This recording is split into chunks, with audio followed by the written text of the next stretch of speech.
Maybe may nawala lang or nawawala sa sarili. Alin kaya doon? Sige. Bakit ano? So ano ba? So the focus of Wala na values. pera. Ano nga ba ang focus? Ano nga ba ang layunin ng values natin? Yung mga i-connect natin na bakit kailangan matutunan natin matutunan ng mga bata ang core values. For what purpose? Para sa ito? Para sa kanilang pagtugal. Sa kanila ka nito. Para sa sarili. Para sa para sa paglinang. Paghubog. Dili maghubog-hubog.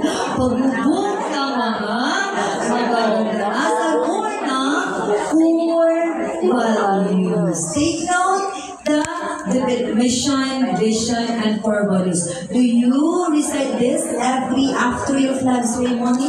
Wala ana?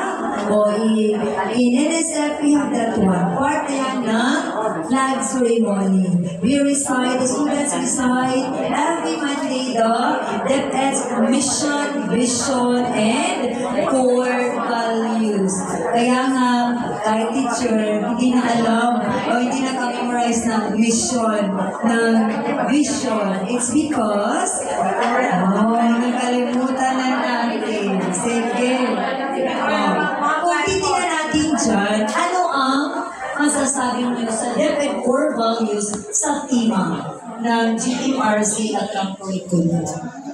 We have here the microphone, ma'am, and nawala na sa leksyon, sa aralin, sapagkat ito ay naka-align na sa core values. Kaya nga ngayon, ito ay tinatawag na explicit. Pag mga tao sa tema ito lang yung tema ng GMRC ng values. See? Pagmamahal sa Diyos. If it is makatao, pagmamahal sa sarili, pamilya, kapwa. If it is makakalikasan, ang tema naman sa values at ang GMRC ay pagmamahal sa kalikasan. Ganon din yung makabansa. Ito ay pagmamahal sa bayan at pamayanan. So, ano man? Align na ba? Or baka kayo yung nawawala ngayon, ha? So, take a look with your shaping paper or yung curriculum guide nung una. Yun ang tawag ng shaping paper. This time, tingnan natin, ha? Para magkaroon kayo ng idea kung ano ba talaga ang GMRC at values. Bakit nahilukso? Saan kaya ito nang galing? Sa ano ba? Nabiyak na kawayan? Ano kaya ang pinagbasihan, mga pamantayan ng GMRC at ang values? Take a look there. Ito ay ang balangkas, ang outline ng GMRC. Ang batayan, ito ay tatalakay natin. Ano ang batayan, ang asignatura, ano ang balangkas ng kurikulum, gabay ng kurikulum, and then yung unpacking ng kasalahang pagkatuto. So ito yung magiging daloy ng ating discussion ngayon. Kung paano nahugis bata, paano ka ginawa? GMRC, paano ka kaya ginawa? Or the making paghuhugis. O, tingnan mabuti. Ito na yung batayan.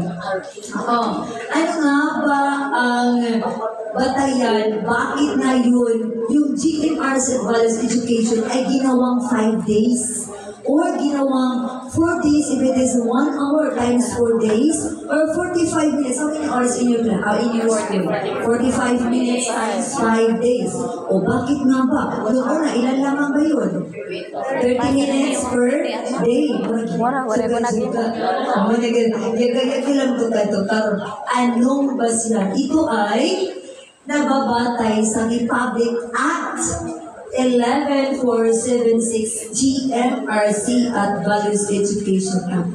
In all learning areas, only the GMRC and Values Education ang may Republic Act na 11476. Yun ang basihan ngayon. Kaya nga, noong una, kung titignan nyo dyan, ano ang tawag ng values education, sa we have the ASP. What is ESP? ESP, edukasyon sa pagpapakatao. Pagpapakatao. But this time with this Republic Act 11476, this is now known as GMRC. the GMRC at Values Education Act sa Junior High School. So, see, tingnan dyan. Baitang 1 to 6. It is now called as the GMRC. So you are expected to develop a child with GMRC or good manners and right conduct. Otherwise, if not, then nawawala kayo sa iyong sarili. Nawawala kayo kung ano ang nais nating buuhin sa isang ng curriculum ng values education. Sitting na, yung grade 7 to 10. This is now values education. So namatay na si ESP ha. Wala na si ESP. But GMRC in the elementary and in the secondary, it is now called as values education. How many hours? Sa Republic Act na ito. Again, sabi natin na ilang oras na? 45 minutes for 5 days. So 45 times 5, that is 220, I think. 225. Then, pag sa secondary classification na departmentalized, ginagawa namin 1 hour. Kasi nga, maraming subjects ang secondary. So we have 1 hour times 4 days, but that is equivalent to 240 minutes, more than 225.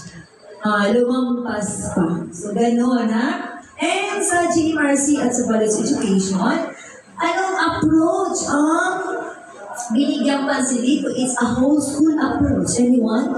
What is the whole school approach? Whole school approach.